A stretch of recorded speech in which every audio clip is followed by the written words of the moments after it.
to another episode of World Bigfoot Radio.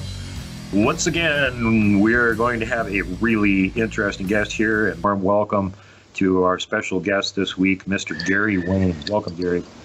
Well, thank you for inviting me. Very much looking forward to the conversation today, and hoping that we can bring some different information to the subject matter, and hopefully it'll raise the curiosity with the audience a little bit.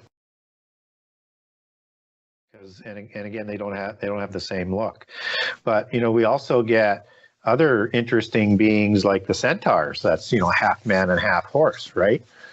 And chimeras. And chimeras, and created in centaurs created in a cloud, as if it's a DNA manipulation. And you also have Pegasus, and you also have mermaids, and then you get into things like what gods like Bast did out of the Egyptian pantheon, which that movie Panther is based on, and Bast is a lion god. And of course, you have lion men of Moab as Nephilim, and lion men of Gad, and you've got all of these other different sort of lion men that are on reliefs that are all around the world, and they were a warrior class and fighting just like the Nephilim were, and they had lion characteristics. And then you have the Tengu offspring of the gods that have this raven or bird face that are very, very similar to descriptions in terms of being the ruling class and the warrior class that, again, are all over the world, whether it's Japan or China or India. And I wonder how that relates to the thunderbirds in North America. And Tiamat, get a load of this out of the Enuma Elish, is that Tiamat is a Leviathan type god, so a serpent type of god. Has different names, and basically all around the world it could be called Lotan, it could be called Yam. It has every culture has a name for this Leviathan type of god. But again, a dragon, yes. And she created the Hydra, which is a multi-headed dragon in this world. Also a hairy hero, which is the same thing as a Titan is called a hero on the lower level of the demigod aspect. So example, Hercules, son of Zeus, or Atlas, son of Plato and Poseidon, as a couple of quick examples. Just as we talked about the Horim as being hairy, and all Nephilim being hairy. She also created the great demon, whatever that is. She also created the savage dog, which is, you have all these dog man mythoses that are out there. She also created the scorpion man, which is very interesting because that's the same type of description that comes out of Revelation 9, which is the Gerda-Balu or the Akrababalu. She also created the fish man and the bull man, and all of these things were mighty warrior type of gods and demigods. And so in every sort of accounting around the world, you have a god that is creating all of these different kinds of beings wherever you go. So I'm trying to think of the name of the character in Greek mythology that's the mother of monsters there. It sounds like the same thing. Yeah. Mother of monsters in the Greek mythology. Yeah, I can't think of the name right now. Chimera was the offspring of Typhon and Echna, which was more of a spider type of being, but they also have different names. So I don't think that's the god that you're referring to, or the goddess. Echidna. Echidna, yeah. When I say chimera, I use the term generically. I'm not talking about just the goat-headed, dragon-headed, lion-headed monster, but anything that's a admixture of different species of animals. And one that comes up in old medieval tales and stuff, and I don't know if it gets mentioned in the Bible or anything, is the manticore.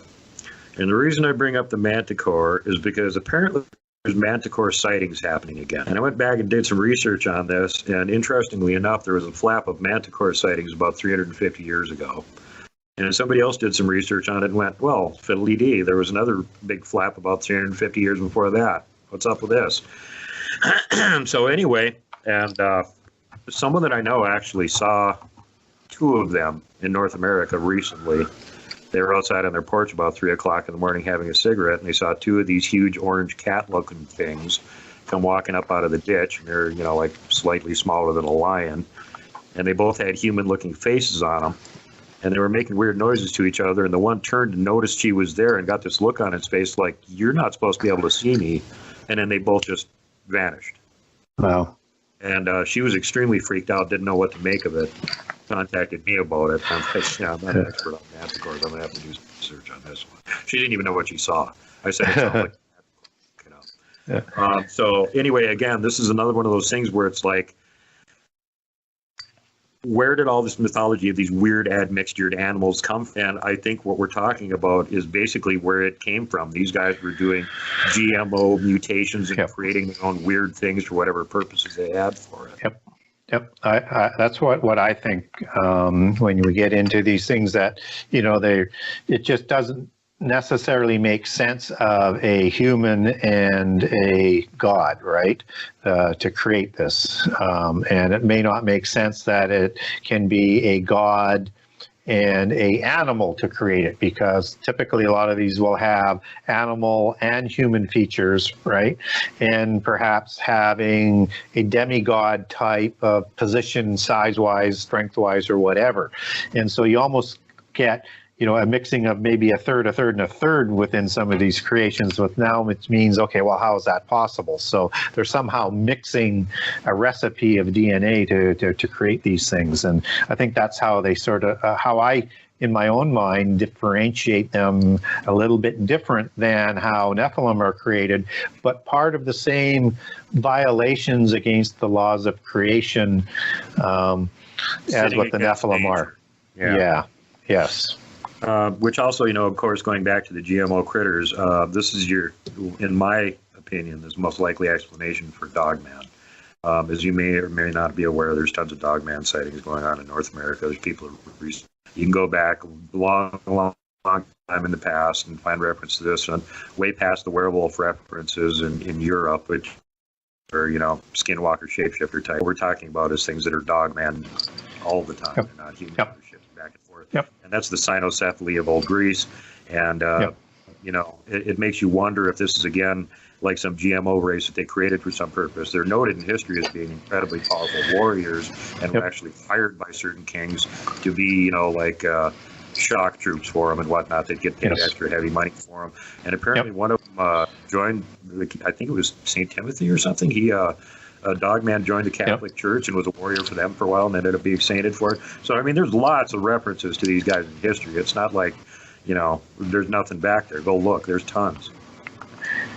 Yeah, I agree. And also out of Greek mythology, you get the Lycon, and same with the Roman mythology creation from, the story with Zeus. And so whether or not it's from a wolf man or a dog man, or they're two different types of things, this is not an unknown not an unknown account, not a well talked about account. And I'm certainly no expert on the dogmen in North America, but I have heard a lot about those sightings. And again, I'm agnostic on a lot of it, but I'm not prepared to say that it's not possible, because I know of all this other stuff that I've researched, and I leave open that door that this is more likely than not. And then if I look at Sasquatch or Bigfoot, and I'm from Canada, so I tend to call them Sasquatch a little bit more than Bigfoot.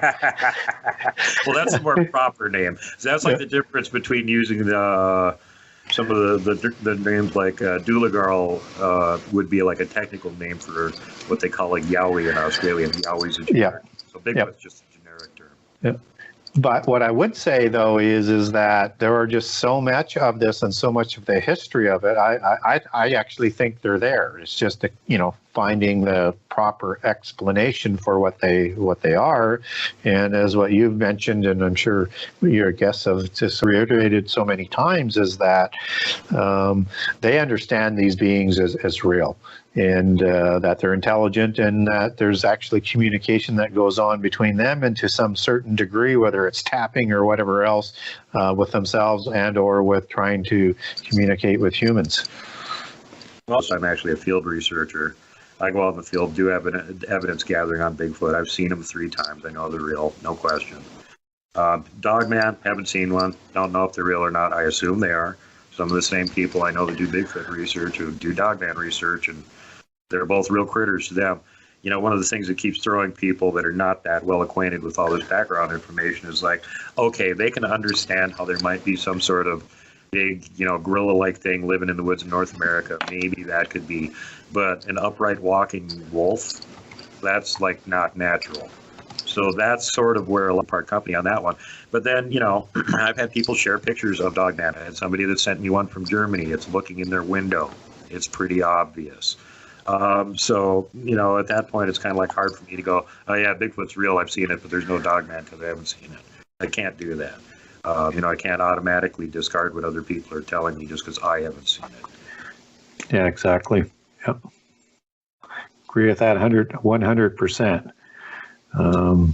Not sure that I could carry a show talking about the Dogman sightings, but again, it certainly is possible.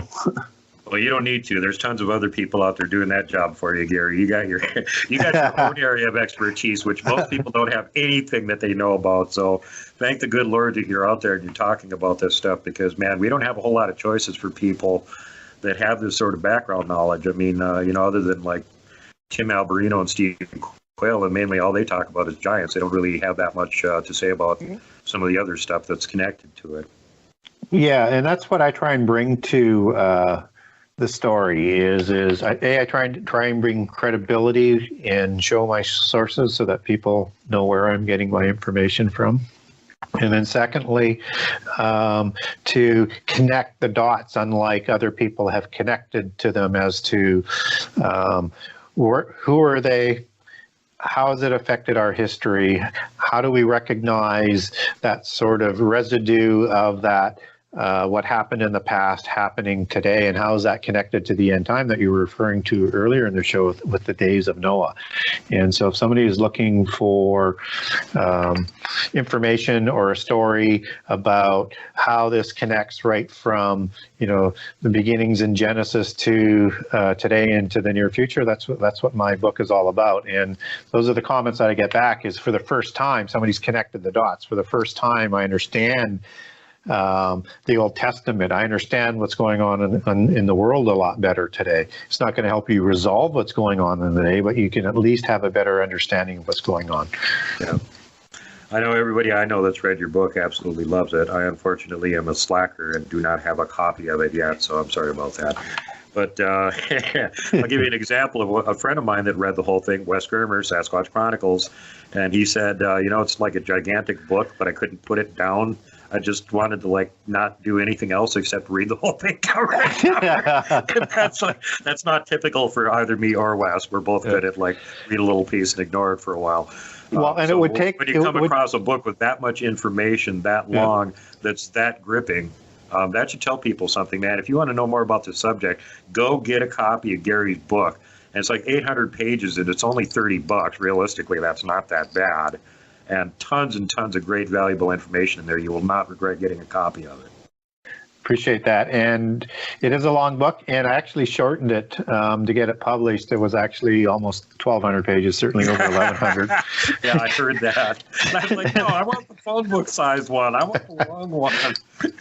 So that's why I put out information a lot of times that's not in the book, just to get some more information out there. But it's one of those books where I knew it was going to be long, so I wrote it in mini stories. So each chapter is, you know, averages, let's say 6 to 7 pages, and each mini story leads into the next chapter and story, and will keep coming up as the book unfolds. So you can literally read a chapter, walk away, come back and read it at your pace. You can't speed read it because there's way, way, way too much information coming at you to speed read it. I think you'll start popping some brain cells. Last night where you basically said your head will blow up if you try and read the whole thing. Yeah, I should put a warning that your head may explode if you read too fast. But and everybody, and it's well annotated. There's over 120 pages of endnotes, so you can see where I get my information from. And it literally does, take you through 6,000 years connecting the dots. And it's, how are you going to do that in less than 800 pages? Okay, so give the guy a break. He gave you so much information, it took a few pages to cover all of it. It's totally worth it. I love books like that you go back and read them over and over and over again and keep getting more information out of them. Yep. My pet peeves is when you get really gripping, really excellent book that's like 80 pages and you're like, come on, man, you could have put some more in. Yeah, exactly. Yeah. So it was supposed to be Gen 6 at the beginning of the Bible too. I mean, there's that one little passage. There were giants on the earth in those days, and also after that's it. And you're like, wait, go back, tell me more. Yeah, and that's what got me intrigued, because I was getting at this from a prophecy perspective, and I want to verify what writers were doing at the time and see whether they were accurate or not. And very quickly on, you run into these giants in 4 verses in Genesis 6, and you go, what the heck's that all about? And you sort of, well, I'll just keep going, right? And then you get these giants showing up after the flood. I'm going, well, what the heck is that all about?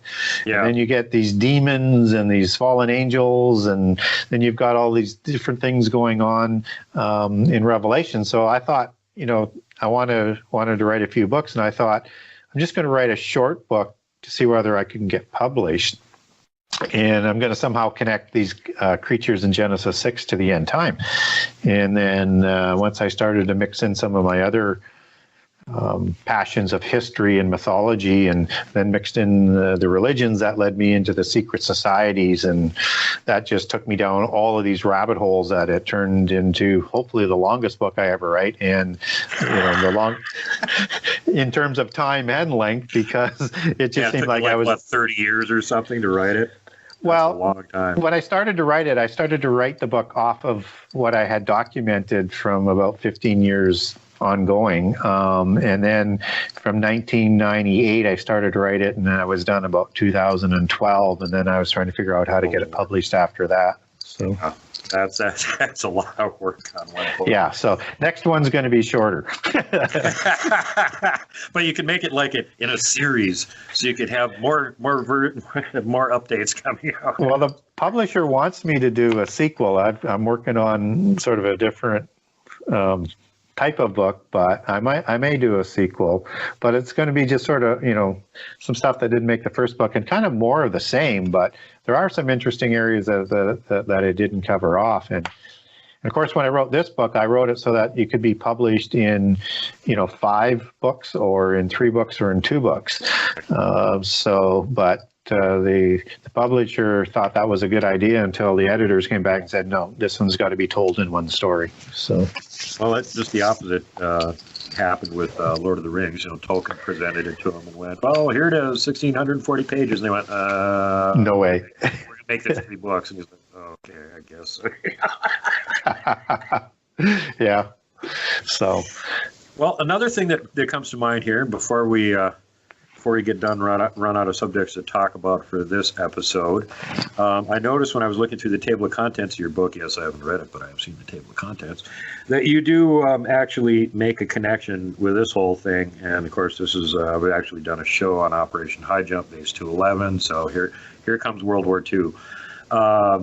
Germany, Vril Society, Thule Society. Hitler had all these weird ideas. We're going to bring back the Teutonic Superman, the Teutonic giant with the blonde hair and the blue eyes. We're going to breed the people back to our original form. What? Do you think these guys were in cahoots with the blonde-haired, blue-eyed giants, or what was going on with that? Well, that's what they were trying to recreate. They believed in the Aryan version, and their version was Thule.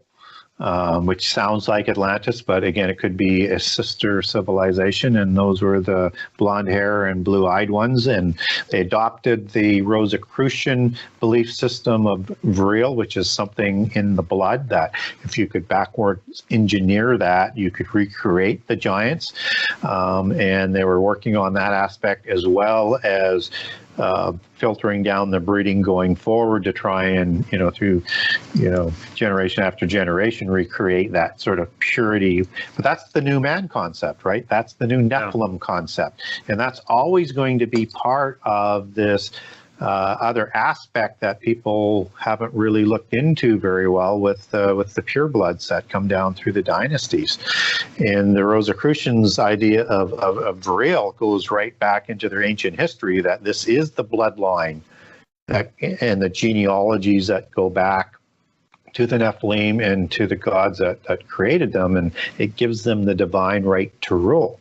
And so they keep that pedigree. That's why Prince Charles knows that he goes back to Vlad the Impaler, because they keep these genealogies. It's the hierarchy within that group. And so Vril is one thing that they track. And of course, the Nazis are, to me, an analogy of the end time. That's what's going to happen in the end time. So if you want to learn what's going on in the end time, it's going to be like that and worse, only on steroids. Oh, wonderful. I don't want to be wonderful. Here. Yeah, no, nobody wants to be here for the end time. Believe me, it's not going to be good. It has to happen and it's going to take place, but you don't want to be here for it if you don't have to. And so with the Nazis, though, they do adopt the bloodline aspect of it. But what also is involved on this whole ideology is what they call the gene of Isis, and I also cover that in my book. And this is the genes that they believe go back to the Nephilim and the gods or the fallen angels, and so they're looking for genealogies and the proof of the genes, and they're also looking for what they call the spark of the divine, and that's the seed that is planted all around the earth that has a spark that goes back to the gods that they're also looking for to unite in the universal religion and universal government. And that's the words when you hear globalists, and particularly the Bush family. And again, I took note when President George Bush Jr. Was doing his eulogy at his father's funeral, he used the term, which he has used in the past, and his father used a couple of times, 1,000 points of light. Mm-hmm. That's what they're talking about, is that spark of the divine. And those are the ones that they want to live in the new age that they're going to bring about, or the new Atlantis. I know I'm going down a whole bunch of rabbit holes here that we won't have time to cover off today, but this whole once you understand who created the Nazi regime, between the religion and the secret societies and the bloodlines, you can quickly understand how this goes back into history and how it can move forward into the end time as being an analogy of what's going to happen. One thing that I think is fascinating is how you connected the dots between the old giant bloodlines and the rulers of the earth. And this explains a lot about weird things, and especially like European medieval history, where you had these rulers that would only inbreed with each other. I mean, they were just so, they would not marry a peasant. They wouldn't marry, somebody who was from any of the lower classes. They had to be from certain bloodlines. And it got to the point where these people were so inbred, they started having like massive genetic defects and problems and stuff. Yes. Because they would only inbreed with their own bloodlines. And this explains why they were doing it, because they were trying to make sure that they had maximum amount of that Nephilim DNA that they were carrying around. Exactly. And as I mentioned, the purer that bloodline and the genealogies that they have to prove it is the higher level they are in the whole hierarchy. And that's why they're always intermarrying to ennoble their bloodlines even more so. And the best way to understand this is look at World War I. So whether or not you have England that's ruled by the Hanovers, which we know as the Windsors, or the Wilhelms out of Germany, or the Habsburgs out of Austria, or the Bourbons out of Spain, or the Romanovs out of Russia. It doesn't matter which dynasty that you look at, this was all cousins. So this was an inter-family war over power within the same family because they all intermarried. They're all cousins. And this is a tradition that comes down through history, right from what we can record after the flood, and was probably before the flood. But whether or not it was Akhenaten, who had a mother that came out of Mesopotamia, they intermarried to keep the bloodlines pure and to try and introduce other pure bloods that would, help keep the defects out. But no matter what they did over time, they would always have to get some very low level pure bloods that had already been diluted or introduced humans to keep that gene pool and that blood pool free from disease, which is why over time they lose their height and their elongated heads, and they look a little bit more like humans as they go, because otherwise they would die out. Right. And I know, like, a lot of people are sitting there listening to this right now going, well, thank the good Lord I live in America where we haven't got all these inbred blue blood, royals that are running the show, and they're all related to the Nephilim. Well, you can wipe that smug grin off your face and get worried, because go do some genealogical research on our presidents. They're all related. Yes. And they go back to the Plantagenet dynasty, which the ones that most of them connect to is King John Plantagenet of England, the one famous for being forced to sign the Magna Carta. And that goes back, the Plantagenet descends back through the Anjou, the French kings, and there'll also be other bloodlines in there, but Anjou, de Bouillon, and de Payon, who formed the Knights Templar, were all sons of nobility that formed the original Knights Templar, and they take their bloodlines back to the Merovingians, and then back to all sorts of Nephilim bloodlines and other bloodlines that, again, being able to prove that pedigree is a key for where they sit in that secret sort of society that people know very, very little about. And what would they call the pseudo-blue bloods in North America, they are all trying to intermarry into these bloodlines to ennoble future generations to have a higher stature. Mm-hmm. Yeah, there was interesting rumors going around when Babs Bush finally passed away that she had actually been an illegitimate daughter of Aleister Crowley, which would make President George Jr. The son of the daughter of Aleister Crowley. Yeah, we don't know whether that's accurate or not, but believe me, anything inside the secret societies and the royal family bloodlines is possible. And if you don't understand that secret societies comes from the bloodlines, then again, you're missing so much of the picture. And so the Rosicrucians are higher than the Freemasons, or higher than the Illuminati. It's where most of the organizations funnel into, and into the highest level, which is the top 50%, which is all made up of the purebloods.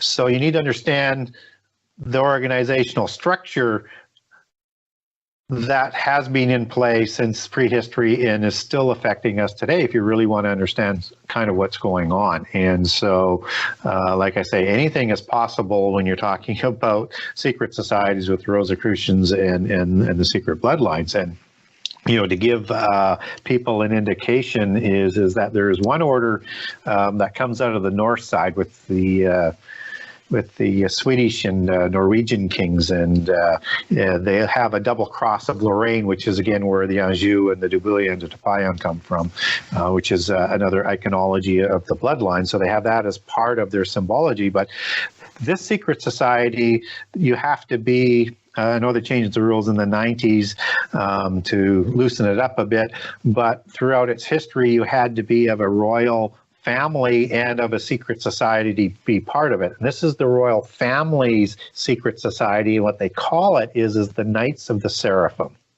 Yeah. I don't know how you could be more obvious. Yeah, no kidding. Yeah, let's just come right out and say it then.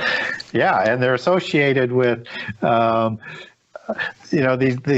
other bloodlines that go with the King of Jerusalem title that the Bourbon family out of Spain has. That and if you take that double cross back and the bloodline back from how they inherited the King of Jerusalem title, it goes back to the Habsburgs dynasty. And that, with a lot of the Eastern dynasties, they have the double eagle of the Anunnaki also represented in their coat of arms, representing their bloodlines. They hide these things in plain sight. They're there for everybody to see. I get people who send me coat of arms and say, "Tell me what's going on in this," and they're just kind of shocked. But their symbology is everywhere, and they identify themselves. You just kind of have to look for it. I wonder if you ever thought about this, or if you know anything about it more than what I've been able to piece together. You've got background with Irish, so do I. I've got Irish blood. Legend of St. Paddy. St. Paddy, interesting character. We celebrate St. Paddy's Day. And what's St. Paddy famous for? Well, he chased the snakes out of Ireland. Two things about that. First of all, as you mentioned earlier, seraphim. They have faces like vipers, snake-like. Second thing, archaeologically speaking, there are no snakes in Ireland. There have never been snakes in Ireland. There is no archaeological record of there ever being snakes in Ireland. If he chased the snakes out of Ireland, what kind of snakes are they talking about? There certainly isn't the snakes that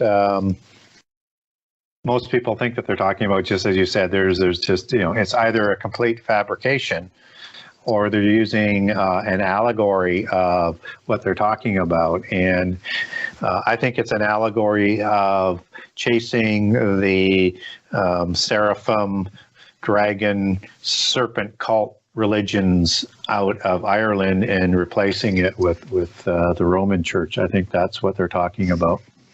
I think you're absolutely right. That's been my theory for a long time now. Thank you for backing me up on that, Gary. Appreciate it. No problem. Well, the reason I bring this up is because I had a website with one of my friends years ago. It was just a joke, and it was about like selling land in Atlantis. And at every holiday we'd try and tie it into Atlantis, or just make up some ridiculous joke about it or something. And I started really thinking about St. Paddy, and I went, well, wait a minute. And I kind of brought this thing up sort of like half jokingly. And the very next day, our website got attacked and pretty much taken down for no apparent reason. Yeah. So, and it's not like or at least, we're not making this up, what we're talking about in terms of the mythology. If you look at what the religion was like, I mean, the Celtics religion, ascribed their wisdom that they received as coming from reptiles or snakes. And the Druid priests have written in Gaul and Ireland and all over, they described themselves as serpents. And I think these are, again, part of, what St. Patrick was wiping out. And they had a practices of worshiping serpents in the Celtic religion of old. And, their solar deity was symbolized by the serpent. And that's always, the head deity in the pantheon is the sun god. And this, the deity was called, the dragon ruler of the world. And his chariot was drawn by serpents. And his priests that, who looked after the religious aspect of it, they were sort of what they would call the Ophidy gods, or the Ophidy priests of the gods of, and so Ophidy is just a Greek word for serpent, and they were called adders. So, I could go on and on and on of the serpent connections to the Irish ancient religion of the Tuatha De Danann, but it is so heavily immersed in serpent imagery, you could easily, say that and take it as truth that that's who St. Valentine was eradicating from Ireland was this religion. So I wanted to underline the point with a few more facts on it. Right on, thanks. And I'll extrapolate even further. That's over here in North America too. The biggest earthwork, the biggest ancient earthwork that we got over here in the U.S. is the Serpent Mound. Yeah, like a serpent. And why doesn't that ground erode? Yeah, it's built with the technology we don't have today. We couldn't build that serpent mound with dirt and not have it erode. Well, and there's other things, like weird things along those lines here in North America with the copper mining that happened way back in antiquity, and yeah, doing it because they weren't making anything out of copper. A lot of that copper ended up over in Europe. They can trace it back to the mines here in North America where it came from, how to get over there. So there's a whole bunch of weird things going on back here in North American history that are being conveniently left out of the history books and ignored. So when you get that sort of stuff, just take it with a huge grain of salt.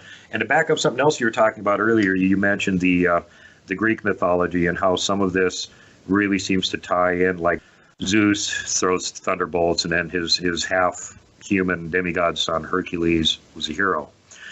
You go over here to North America to the Navajo legend. They had this giant Yeatso they were fighting. Well, how did they beat him? 2 hero twins showed up. They consider them demigods, just like Hercules. Exact same concept for them. How did they defeat Yeatso? They shot him with their bows that fired lightning arrows. Yeah, it's crazy, the similarities. And that's one of the points that, I like to make on shows and people, is that you have the same accounts being talked about in Genesis as you have in all the different religions and mythologies and histories around the world, just through a different vernacular and religious lens. Yeah, and the flood account's a prime example of that, Gary. You know as well as I do. Like, every place on Earth has this weird story about, there was a huge flood, blah, blah, blah, blah. Well, if it's not real, where'd this come from? How'd they all get this idea? And I'll take it another step further. The dragon thing. Okay, that's an interesting creature. Why would somebody make up, a reptile with wings that can fly? That seems kind of weird and unrealistic. Well, you could say a pterosaur skeleton. Maybe that's where they got the idea from. Okay, let's say that. Somebody dug up a pterosaur skeleton. They went, well, this kind of looks like a lizard, and it's got wings, whatever. It must be a dragon. Okay, explain to me how the Inuit have a concept of a dragon. These people live around the North Pole. There's no lizards, reptiles, or snakes up there. How do they know what a dragon is? It's inexplicable. Absolutely inexplicable. It cannot be explained why it's in all cultures. And and people are amazed sometimes when I say, well, just look at the Central and South American gods, whether it's Quetzalcoatl or the other gods. They're all referring to either the same god or the same type of god, and it's called a plumed or feathered serpent. Yep. Well, when, earlier on in the show, when I said the seraphim angels, had wings and you put feathers on them, you have a dragon. That's what they're talking about. And so when you move over to China and it talks about the dragon creation gods, they're talking about the same being. Dragon and serpent were the same understood meaning in ancient history. And people don't realize that there's different kinds of serpents, but they're understood to be the same sort of species of beings. And now I also want to be clear that when I'm talking about this, there's the God and heavenly dragon and serpent, and then there's the physical world serpent type beings. And you also have the Nakash in Eden, who loses their arms and their legs and possibly wings after the Eden account. So there may have been these flying reptilian dinosaur-like birds before that happened. What's interesting is that when in the Eden account, where you have Eve being created, you have some very odd language here, is that God couldn't find a suitable partner for Adam. Is it talking about the Nakash? Is it talking about other humans? Well, again, that makes you think about the pre-Adamites, where there are these other things that looked like humans but weren't, and that's what people are finding in the archaeological record. Your Heidelbergensis and your Neanderthal and all these. Are these just the pre-Adamites that they were wrong? They're not us, and probably shouldn't be breeding with us. Yeah, exactly what I was alluding to. Yeah. Fascinating. Well, we were just talking about Ireland there a minute ago, and if you go to the next island over, there's this gentleman on there who does a lot of stuff about the reptilians. Probably know who I'm referencing. And, for years we talked about him, me and some of my friends who are interested in the Bible, and what is with this guy, because a lot of his information seems really good, and then all of a sudden he goes over the cliff and he's talking about reptilian shape changers. Yeah. Well, then when I came to the point where I found out that the seraphim were viper-faced, I went, uh-oh, maybe this guy's onto something. Yeah, and what we don't know is were all of the traits passed on, or some of the traits that the seraphim had passed on to their offspring, because the angels coming to this world had a shape-shifting capability. They could take any gender that they want. They could take any form they wanted in this world that they chose. So they could appear in many different kinds of things. So, and we see that in the Bible where you have angels shown in all sorts of different forms. Not only these seraphim angels, and you have the four beasts that are around the throne. You have ones that look like humans that people understand they are angels. We have ones that look like humans or people don't know they're angels, and we have these giant, huge, shining being ones, and on and on and on. And so they all take sort of different shapes and form on the earth, and because they need to take a physical form to interact in the world physically. And so the theory is that somehow this was passed on to their offspring. We don't have any proof that they have that, and I'm certainly not totally advocating by any stretch of the imagination that the offspring have a shape-shifting capability to hide their reptilian nature. But that's where the theory comes from, and even though I don't subscribe to it because I don't have any proof of it, I don't totally rule it out either. Yeah, it made me take a lot more serious look at what he was saying after I figured that one out. I was like, oh, maybe I better pay attention to some of the stuff this guy's talking about. He just might be right about this, and just in case he is, I should probably know what he's talking about. Yeah, and there's no doubt that within that inner circle of the purebloods, I mean, they consider themselves a superior being, right? They consider themselves the offspring of gods, and we do know that they were all described for the most part as serpent-like beings, as kings in the elite class in ancient history, and so they would still consider themselves, I think, reptilian, and who knows, maybe they are somehow hiding their true appearance. But again, we don't have any proof of that. Lots of speculation, but no proof. Interesting thing to keep in mind, though. Keep watching for those TV news people's pupils to change to slit-like every so often.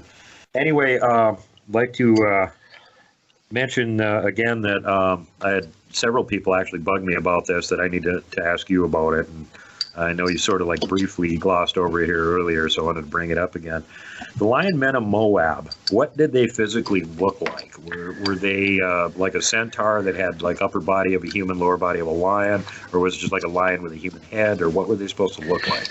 Yeah, so typically we get depictions of these beings as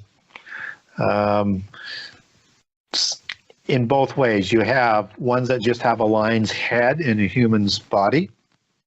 And you also get reliefs and depictions coming out of history where they have four legs and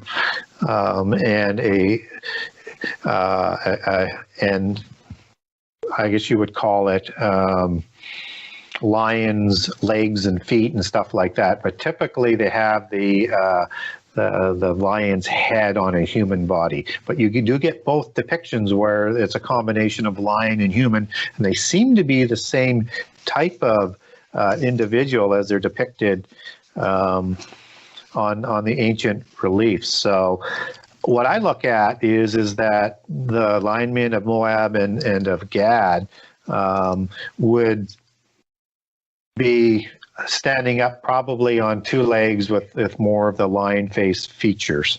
But they are called in the Sumerian legends the Urma Lulo, and they were a ruthless lion man race and ruthless warriors that showed no mercy. There were lion men warriors of Babylon and Akkad that possessed lion heads and men's bodies and birds' feet, and identified from the god Nergal of the underworld.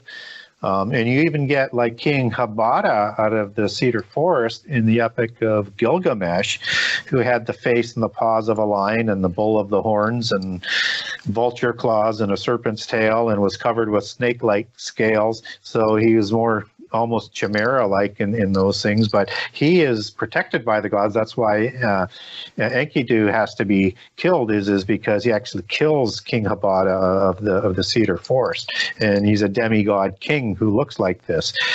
So I think for what we get, that's coming downstream to about 1000 BC with the time of David, where we get the Lion Man of Gad and Moab. I think they're probably more on 2 feet and upright. And I have a Facebook post with terrific pictures on this on the release, if somebody wants to get hold of me, that and the Word document for my research, just as I do on the scorpion men, if people want that. But I would take it back to a lion type of god, where these ones are created from, just as you have the Nagas or the Nephilim going back to serpent-like seraphim. And so you've got gods in Egypt, whether it's Sekhmet or Bast or Mahis, as an example, or Agnu in the Indian pantheon. And out of the Bible, I would suggest Ariel, even though that angel's name does not show up in the Bible. It is a recognized name, and Ariel, as the word does, but not described as an angel in the Bible, and that goes back to meaning the lion of God. And so I would suspect that if there was an angel that looked like a lion, it would be Ariel, and he may have been the one that procreated to create these warrior-like lion men. And it's also why I think you get both dragons and lions on the coat of arms. Right. That would make sense. You've already thoroughly explained the dragon thing, and that would now explain the lion thing too. And again, I mentioned earlier, I had a report here from North America, somebody that apparently saw a couple of manticores, and it sounds like those could be the lion men too. So creepy. Yeah, when you were mentioning that earlier, I was running through my head, do I want to run down the rabbit hole with you on the lion men? Yeah. Well, it's we need to explore this stuff, give people information. They can make up their own minds. That's what my show's about. We put the information out there. You decide what you want to believe, what you want to research. That's up to you guys. We're just putting it out there for you. So, Gary, we're about run out of time here now. We need to give people contact information for you so they can get your awesome book and figure out how to get in touch with you. Sure. If people want to get a hold of me and my book in one site, you can go to the Genesis6conspiracy.com. That's Genesis 6 with the number 6conspiracy.com. And on that site, you'll get a generous excerpt of all 98 chapters, so you can get a good feel for the book. And you can buy a signed copy of that book from me through that site. You can also link over to the Kindle version. You can link over to Amazon.com, Amazon.ca, and BarnesandNoble.com. And you can also order it through your local bookstore if it's not on the shelf, because it's distributed by Bookmasters. I also have an email connection there to me on the website. So if you want to ask me a question or get some of the information that I was talking about, you can get a hold of me through there, or you can follow me on Facebook under Gary Wayne. And I also have 2 Genesis 6 conspiracy pages where I do one of these interesting postings, every week, or sometimes I do skip a week, about giants and secret societies, where I have these commentaries like the Lion Men and the Lion Gods, or the Akrabamaloo of Revelation 9 that we talked about the scorpion being. So if you want that, you can get a hold of me through Facebook as well. And if you ask me a question, I'll get back to you on that. And you can also follow me on Twitter at GaryWayne63, at GaryWayne63. All right, spectacular. Well, thank you so much for coming on the show, man. Unless I wake up tomorrow morning and I have a lynch mob with pitchforks and torches at my door waiting to get rid of me or something, I'm pretty much planning on having you back on the show again. I hope you're okay with that idea. That would be fine. That because we kind of skimmed the surface on a lot of different things, and we could maybe dig a little deeper into some of the other subjects. Yeah. You've got so much good information on a lot of these subjects, and again, I encourage the fans out there, if there's some specific subject you want to hear Gary talk about, send me a message. I'll save the question. I'll make sure to ask them, just like I did this time, and then you can get more specific questions answered. Or if you don't want to wait that long, you can always go ask him directly on his website. Buy his book, read that. The answer's probably in there already. Anything else you wanted to add, Gary? No, I think that's